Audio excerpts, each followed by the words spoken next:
Good morning, Nolan, Bitcoiner. Welcome to another episode of The Breakup, a show where we look at our psychological relationship with money. In this case, the US dollar, the Chinese renminbi, and we like to contrast those relationships we have with, in this case, fiat money, with what's possible with Bitcoin. We usually work up to the Bitcoin piece, and we're going to do the same today.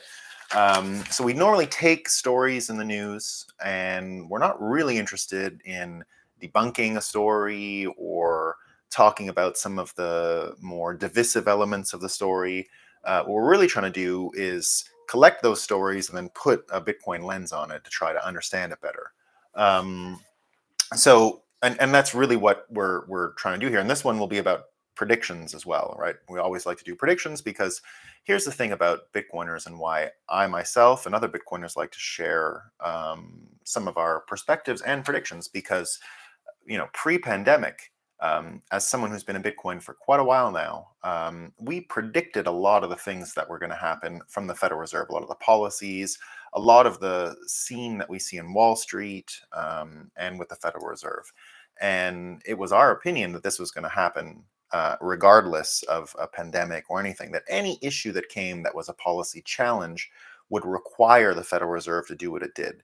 And a lot of that was based on observations made in the financial crisis in 2008. So, not saying that we know everything or anything like that. We just accurately predicted what was going to happen, right? So, that's important. And I want this show to be about predictions that I make and be able to check them after and go back and see if we got it right, right? So, today's show really about predictions. So, here's the fun thing. This is the news story we're catching today. So there's been two competing international dialogues going on, these virtual summits, I guess you can say. This is a really hokey old style diplomacy. That's what I see right now. This is like, get the experts together and then we'll launch a statement and then that'll help persuade people and all these things. This was the kind of thing that worked really well during the Cold War. You have a summit, you bring everyone around, and then you try to release some unanimous statement, and then that unanimous statement is then seen as a sort of line in the sand, and you know what the terms of engagement are. But this one's really funny. So the United States has, and Biden himself, right, decided to do a virtual democracy summit. So he's invited a bunch of countries, India, a bunch of European countries, some South American countries, Canada, and they all go on Zoom or whatever their Zoom thing is. It's probably not Zoom, but it looks like Zoom. And they go, oh, we're democracy and it's great. And we got to do this and we got to do that. And da, da, da, da. They did some pretty neat things. Like I understand a lot of it had to do with Taiwan. They had Audrey Tang there, who I had an event last last March. And she's great. I've been a big fan of hers for a while. She's the digital minister in Taiwan, and she did something really clever at the beginning of the pandemic, where she used an open source technology to get all of the local pharmacies to talk about to use their APIs and share what kind of PPE they had. So this app allowed you to get PPE locally and understand who had supply, and really clever. And what she did was use a database the government held already on all of this stuff. They were already gathering the APIs from all the pharmacies and all the distributors of the PPE, and so she was able to take that and make it a public utility that anyone could access the data, and it became a really good data source for some really useful feeds. So Audrey Tang, great, and I'm glad she came to the meeting. But nevertheless, I think we all understand that is designed to create international pressure against China. But of course, China says, well, we kind of know what you're doing, America. So China launched its own international democracy forum, right? For the countries that didn't get invited to America's party, China decided to throw its own party. They also put out two really hilarious, I think hilarious, white papers. The first white paper is about how China, I have the title here. I don't know where I wrote the title. Anyway, something about China being a great democracy. It's something along those lines. It's like, you got to see it online. China, some kind of great democracy was the title. And they go on about how they're really a democracy and it's so great, they're the best democracy. The following day after their white paper, they came out with a paper, casting aspersions on the United States and what a terrible democracy it is. The point of this show, if you're looking for it, who's right, who's wrong, USA, China about all this. I don't care. I mean, I of course think the United States is a much more legitimate democracy than China, right? So I don't think we need to make an argument which one is more democratic. I don't care. The point is to say, look at the way they're fighting. Look at the way they're trying to manipulate news and bring influencers, more or less, and have this debate. Like it was a big thing that Pakistan rebuked the American invitation and then came to the Chinese one instead of the American one. And you're seeing that spill over to the Olympic Games now. The Americans say they're not going to let their diplomats go to Beijing. And then Beijing is saying, who invited you? Anyway, don't worry. You're saying that you're not going to a party that you weren't invited to. So it's all these kinds of things. But so China released this paper, just basically saying what a fraud the United States is, right? So they put the reasons why it's such a fraud. Fraud is not a democracy, and what are the problems with American democracy? So I've kind of just summarized. It was, I think, 12 points under 3 different titles. More or less this, they repeat themselves, and it's heavy on the propaganda, so they don't all make sense. Basically, what they said was political persuasion, and what they meant in this case was the political process being fueled by PACs, money, basically. So they didn't come out and say it was propaganda, but they said, it's confusing because the battle place of ideas is so funded, and no one understands what's going on because of that, right? So they got a point. Wealth gap, they brought the wealth gap up. Some really rich Americans, some really poor, a real problem in America, no doubt about it. Don't want to think it's not a problem. I continue to believe that the wealth gap is only a problem when you judge how your poor people are doing. Like, I don't really care about how rich people are doing. If the poor people are doing fine, then we're good. Now, the poor people in America, while not starving, certainly they die of heart disease and from being so fat. They're still not doing very well, and that is particularly evident when it comes to home buying and a few other factors. There's certainly no reason to argue that the poorest Americans are doing great, despite all poor Americans having air conditioning and a much better quality of life than any other poor people in the world. There's still trouble, for sure. They bring up racism. I don't think we're going to try and debunk that. There's certainly racism in America, and fair game to criticize America on that anytime. I like when people mention the whole story, right? But if you want to just kick America for being racist or having parts, I mean, I'm not going to stop you. It's not my fight anyway. And I believe systemic racism is true in the United States, particularly in the education field, which is what the next point was. Mentioning that the United States has a lot of education issues in their indictment of the United States in this white paper is not incorrect. And we see them more obvious. I'm surprised China would criticize the United States for it, because there are parts of the American system that if I'm looking at it as an adversary, if I'm China, I'm saying that's pretty good. I don't want America to learn math. I would rather America decided math was racist and didn't get a good math education. So certainly I'm surprised I said it out loud, but it is true, especially when I see different groups arguing that math is racist and then you got to take it out of the system. I just noticed that the state of Oregon has gotten rid of literacy tests, basic math skills, all of which they say is racist, so they can't do it. So that's a major problem with the education system. Then you've got domestic terrorism. They cited January 6th as well as some of the Antifa stuff. Domestic terrorism, real in America? Yeah. Depends on your definition, but it's definitely there. So once again, I'm not trying to argue real, not, fact, false, just trying to establish these things are all there. And then the next one is tech. And you could see just this week, you had a lot of the crypto folks brought in, having to answer questions about stable coins and Bitcoin and all kinds of stuff. And then not long ago, you had all of the the Zuckerbergs, and we call the Web 2 people, Twitter, all these guys brought in just recently as well for another round of questions and grilling and theoretically, some form of ultimatum or some form of pushing them in one direction or the other. Now, we can see the analogies to any one of these. They're basically identical, right? In China, right? They have a war against their own tech sector. I think, Alibaba guy was kidnapped or home imprisoned or something for months, right? Propaganda is obviously an issue there. They got a real wealth gap issue in China. Racism, I don't think it's the same kind of racism that you're going to find in America, but certainly go ask the Uyghurs if they feel like they're being treated as equals to the coastal Han people. I don't think so.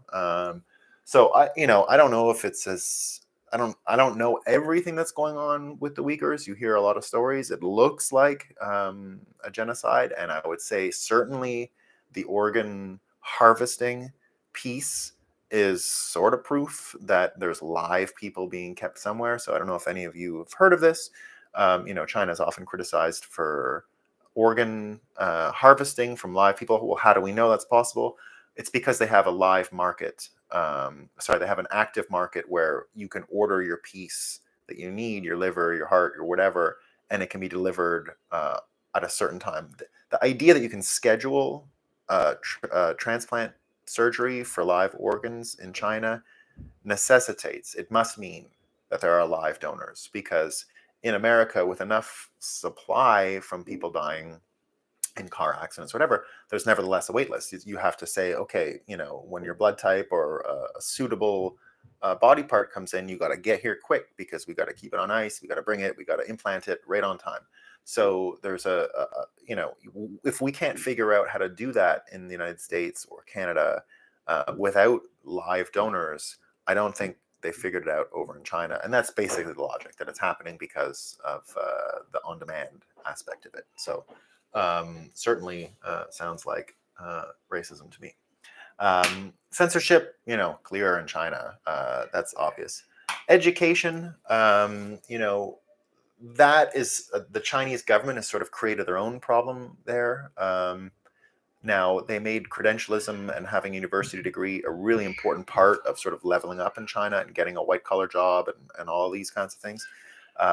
And what happened this past winter, or almost a year ago now, is that in order to meet the demand of all the Chinese folks who needed a university degree, these private colleges sprung up everywhere, and they didn't have the same entrance exam as the public colleges, but they allowed everyone to get, nevertheless, a university education. So to go to the elite schools, you had to pass a test. They created a whole new layer of universities that you didn't have to be as competitive on the test, but you could still get a degree and still get an education. And those degrees on paper, or those degrees from a credential recognizing thing, would only really be the difference between like a Harvard degree and like a state college degree. But it was still a college degree, right?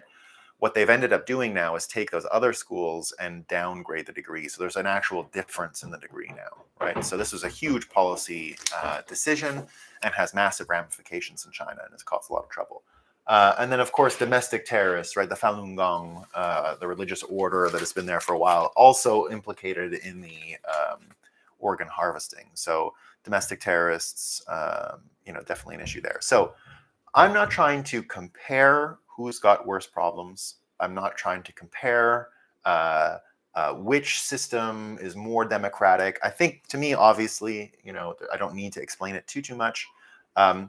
But here's the trick that I'm going to play here. This is the important part of this lesson. What you have to ask yourself is, what are the likelihood of any of these problems actually getting... So we can acknowledge these are real problems. They're arguing with each other, and they've identified problems. I don't think any of the problems are controversial in a sense. That's why I wanted to mention them all. I think we can both agree that the United States and China have a similar list of problems that they're trying to tackle that are a priority for their governments. Although those problems themselves are slightly different, sometimes very different in the case of the types of racism and what's going on, but they're a similar title, you can file it under the same type of problem.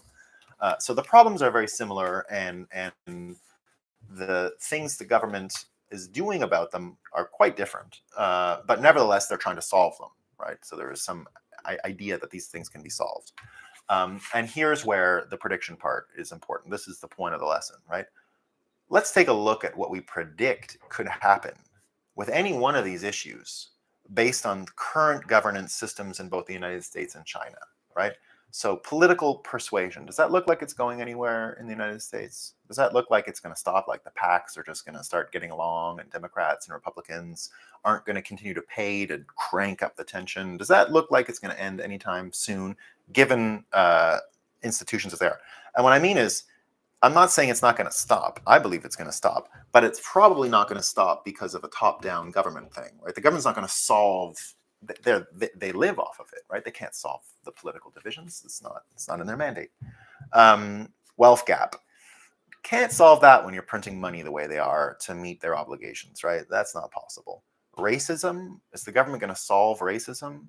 I don't think they can. I said from the beginning it was a fraud to say at this time that government can stop racism in America.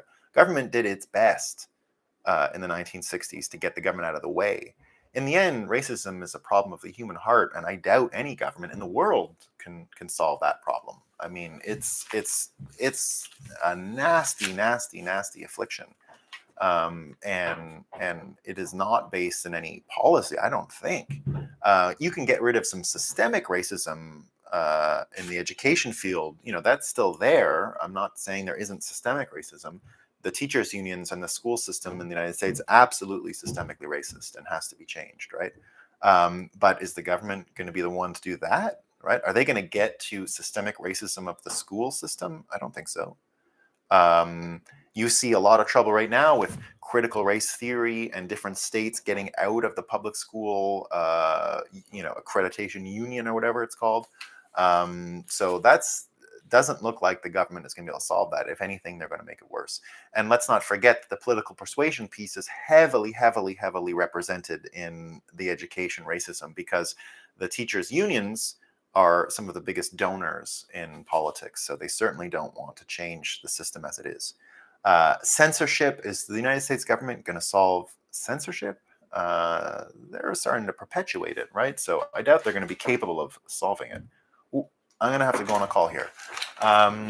So in the end, we've got domestic terrorists, also probably not going to be solved, right? The problems are very similar in China, right? The problems are very similar. So the prediction is the governments as they are, the democracies as they are, the institutions as they are probably not scaled in a way that will bring adequate change to this. And so the point of this is that change comes to you, war comes to you, change comes to you.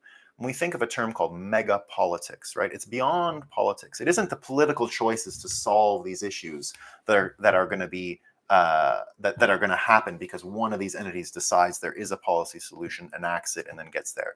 These things are systemic, right? These things are all connected. And in the end, they're connected to the money, right? It's a follow the money thing. So the prediction is no political order can actually solve these problems. Something from outside has to change the political calculus, and that is money. That's the reason why we have to break up with the system, right? The system as we have it here, right, can't be solved by itself. It's like trying to heal the mind with the mind, right? It doesn't always work. Sometimes if you're depressed, go lift some weights, right? Heal the mind with the body. In this case, they're trying to heal the mind with the mind. And it's probably not going to work. My prediction is none of this stuff is going to work, right? It's not going to work. So because it's not going to work, we got to break up with the system and embrace new mega political forces, the kind that Bitcoin supplies. So that's what I got for today. Ciao, everyone.